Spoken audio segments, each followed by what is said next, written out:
Дууг өөрөөсөө төрүүлж, дуулах дуучныг өөрөөсөө төрүүлсэн дуу хуурын өлөгийг имэн аяа миний дундгаваа.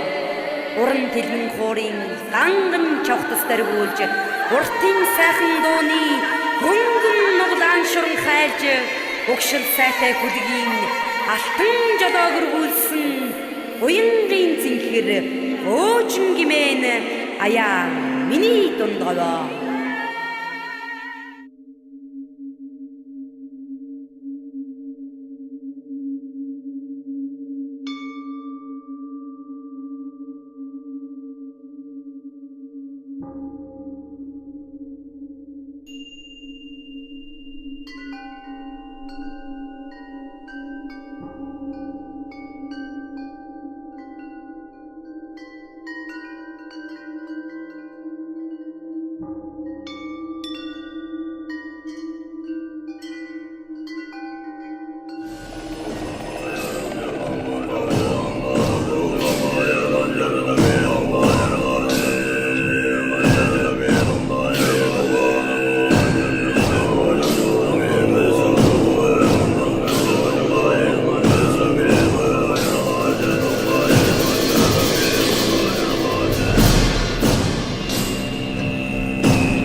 Элгэр Монгол орныхоо элгэн дээр нь цэцгэлсэн эцсийн заяатай өлгийг имэн аяа миний дундгаваа. Эцэс бидэнд үлдээсэн миний нутаг энд байна. Дэлхийд бидний гайхуулах мөнхийн цэнхэр говь байна. Тэр их говийн эцэстэн гэвэл бид байна. Тэнгэр газрыг мөрлсөн эгэл олон түмэн минь энд байна.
Атооны хаан салхинд хиймэрн сэргдэг миний говийнхан, Айтооны хаан сайханд хоймрон жаргадаг миний говийнхан, айраг хуруудын бэн уруул чимчиг нүсэг миний говийнхан, амьдралын түмэн нухчаанд нуруунд бүхийж үзээгүй миний говийнхан. Тийм ээ. Дундгоо гэж уулас өнгөрсөн нутаг байдгийм. Дундгоо гэж туйлс амссан нутаг байдгийм. Хуур хөнгөнөж шуранхай гшиглэгтэн хурын үлсэн нар зүрэгдэг орон байдгийм аа.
Миний дунд говь тэнгэрийн хээлнээс унтсан говь тийм ээ. Миний дунд говь газрын хэвнээс ургасан говь тийм ээ. Миний дунд говь их говийн дундаас бүрдсэн говь тийм ээ. Миний дунд говь олд зүрхнээс минь бүрдсэн говь. Ийм нутагт унсан хүлэг магнадан тоосгүй ирдэг ийм нутагт төрсөн хүмүүн мэлмидэн гониггүй явдаг ийм нутагт өдөлсөн шувуу дэндүү өндөртнэс ийм нутагт өссөн бүхэн чинь дэлхийн дэвжэнэ өрсөлдөд юм аа. Тийм ээ. Дуунаас дунд говьдэрч дунд говоос дуу төрсний өмнөд дуулахгүй ярих гэж боломгүй дурдан шаргал тал минь ээ. Тийм ээ. Энэ бидний дунд говь.